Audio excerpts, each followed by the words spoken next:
বিশ্ববাজারে স্বর্ণের দাম ঊর্ধ্বগতি প্রভাব এবার পড়েছে দেশের বাজারেও। সাম্প্রতিক এই পরিবর্তনের ফলে আবারও বাড়ানো হয়েছে স্বর্ণের দাম, যা ভোক্তাদের মধ্যে নতুন করে আলোচনা জন্ম দিয়েছে।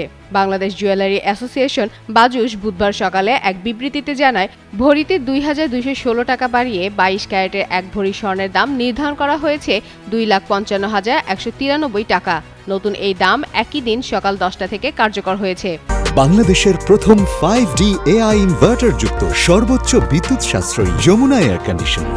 নতুন মূল্য অনুযায়ী ২১ ক্যারেটের প্রতি ভরি স্বর্ণের দাম বিক্রি হবে ২,৩৮,৮২০ টাকায়, ১৮ ক্যারেটের দাম ২,০৪,৭০৩ টাকা এবং সনাতন পদ্ধতি স্বর্ণের ভরি নির্ধারণ করা হয়েছে ১,৬৬,৭৩৭ টাকা।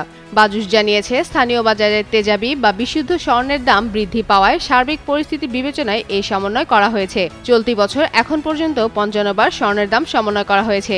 সর্বশেষ গত ৯ এপ্রিল দাম কমানো হলেও মাত্র কয়েকদিনের ব্যবধানে আবারও ঊর্ধ্বমুখী হলো বাজার। এতে সাধারণ ক্রেতা ও বিক্রেতাদের মধ্যে কিছুটা অনিশ্চয়তা তৈরি হয়েছে বলে মনে করছে সংশ্লিষ্টরা।